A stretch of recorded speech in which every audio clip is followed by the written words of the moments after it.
का बहुत शौक था।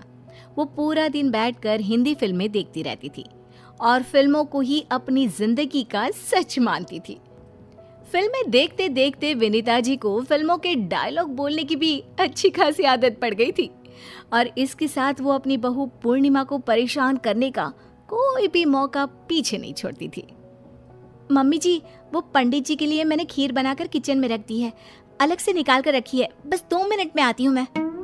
अच्छा ठीक है, जाओ तुम अपना काम कर लो।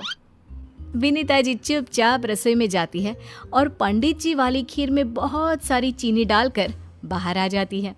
जब पंडित जी खाना खाने आते हैं, अरे यह क्या बहू रानी, लगता है चीनी का पूरा डिब्बा हमारे ही खीर में डाल दिया है। नहीं पंडित जी, आपको कोई गलतफहमी हुई है। मैंने तो आपकी कम चीनी वाली खीर अलग से निकाल कर रखी थी और चीनी उसमें बहुत कम डाली थी। अरे बहू, ठीक से याद करो, हो सकता है तुम काम में भूल गई हो। मम्मी जी, मुझे अच्छी तरह याद है। जरूर किसी ने तो गड़बड़ की है खीर में। मैंने तो खीर बिल्कुल ठीक से बनाकर रखी थी। वैसे तो हम पता कर लेते, लेकिन वो क्या है ना, डॉन को पकड़ना मुश्किल ही नहीं नामुमकिन है बहू।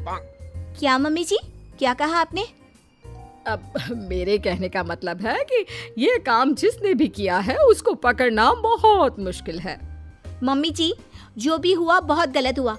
पंडित जी क्या सोच रहे होंगे मेरे बारे में? मैंने कितने प्यार से उनके लिए खाना बनाया था। बड़े बड़े शहरों में ऐसी छोटी छोटी बातें होती रहती है बहू, इतनी भी परवाह नहीं करनी चाहिए। मम्मी जी, आप कैसी बात कर रही हैं? आप भी तो चाहती थी ना कि पंडित जी ठीक से भोजन करके जाए। अब मुझे इस बात की कोई चिंता नहीं, मैं तो जा रही हूँ फिल्म देखने। बहुत अच्छी पिक्चर आ रही है टीवी पर, अमिताभ बच्चन वाली। मैं तो चली। ये मम्मी जी भी ना सारा दिन फिल्में देखती रहती है और फिल्मों की तरह ही बातें करती है। मेरे घर के काम में तो रत्ती भर की मदद नहीं करती। शाम को पूर्णिमा का पति और उसके ससुर जी दुकान से लौटकर घर आते हैं। अरे बहू बेटा, जरा एक गिलास पानी तो पिला दो। और तुम्हारी मम्मी जी कहाँ है? क्या बताऊं पापा जी, मम्मी जी तो सुबह से मूवी देखने में बिजी है।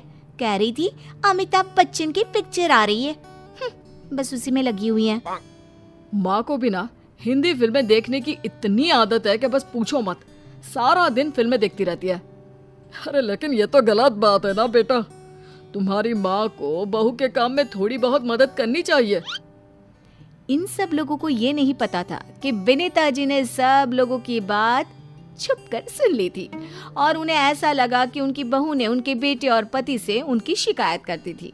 इसलिए अगले दिन, अरे बहू, एक काम करो, तुम जरा बाजार जाकर सब्जी ले आओ, आज का सारा नाश्ता मैं बनाऊंगी। लेकिन मम्मी जी, पहले तो आपने कभी नाश्ता नहीं बनाया। इसीलिए तो कह रही हूँ कि आज मैं बना देती हूँ। जरा बाजार जाकर फल और सब्जियां ले आओ, सब खत्म हो गया है। लेकिन मम्मी जी ध्यान रखिएगा, पापा जी और इनके ऑफिस जाने का वक्त हो रहा है, नाश्ता थोड़ा जल्दी बना देना। इतना कहकर पूर्णिमा सब्जियां लेने चली जाती है और जब कुछ देर बाद लौट कर आती है। ये क्या पूर्णिमा, तुम सुबह सुबह चली गई थी? मेरे और पापा के दुकान जाने का टाइम हो गया लेकिन कुछ भी नाश्ता ही नहीं बना। लगता है आज भूखे जाना पड़ेगा। मम्मी जी ने कहा था कि वो नाश्ता बना देंगी। अरे तुम्हारी मम्मी जी तो सुबह से हिंदी फिल्में देख रही है, कोई नाश्ता वाश्ता नहीं बनाया उसने।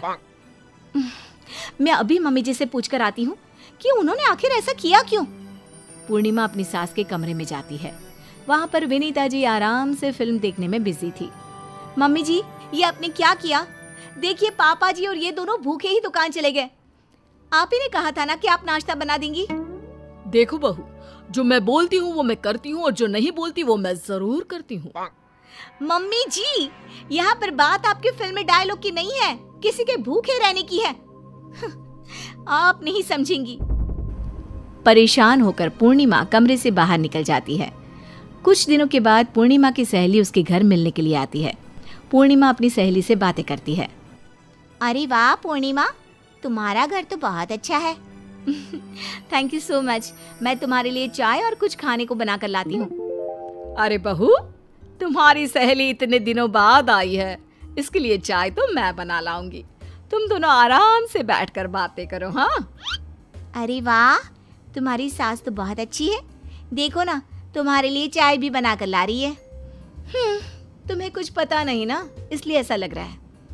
एक मिनट रुकिए मम्मी जी, आप रहने दीजिए, मैं खुद बना लूंगी। एक बार मैंने कमिटमेंट कर दी तो फिर मैं अपने आप की भी नहीं सुनती। बहू, मैं अभी जाकर तुम्हारे लिए चाय बना कर लाती हूँ। इतना कहकर विनीता जी वहां से चली जाती है। विनीता जी की बात सुनकर पूर्णिमा की सहेली को हंसी आ जाती है। अरे वाह, तुम्हारी सास डायलॉग तो बहुत अच्छे मारती है।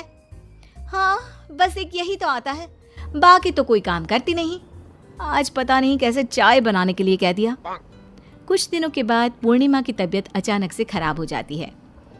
पूर्णिमा को इस बात की चिंता हो गई कि अब घर का काम कौन करेगा, और यही सोच सोच कर पूर्णिमा जोर जोर से रोने लगती है। अब क्या होगा? मम्मी जी सारा दिन टीवी देखती रहती है, पापा जी और ये दुकान में बिजी रहते हैं। खाना कौन बनाएगा? मुझसे तो उठा भी नहीं जा रहा। अरे क्यों चिंता करती हो पूर्णिमा, मम्मी सब कुछ कर लेंगी। माना उन्हें टीवी देखने का शौक है, लेकिन ऐसा नहीं है कि वो तुम्हारे बीमार होने पर काम नहीं करेगी। ठीक उसी वक्त विनीता जी वहां पर आ जाती है। ये लो पूर्णिमा, तुम्हारे लिए गर्मा गर्म सूप बना कर लाई हूँ, और सबके लिए गर्मा गर्म खाना भी लगा दिया है मैंने। किसी को चिंता करने की कोई जरूरत नहीं है। देखा, मम्मी पूर्णिमा ना कब से रोए जा रही थी घर के काम की चिंता की वजह से। पूर्णिमा बहू, I hate tears. Vinita ji की बात सुनकर पूर्णिमा हंस पड़ती है और घर का माहौल फिर से अच्छा हो जाता है। विनीता जी ने अपने घर को अच्छी तरह संभाल लिया और जल्दी ही पूर्णिमा की तबीयत भी ठीक हो गई।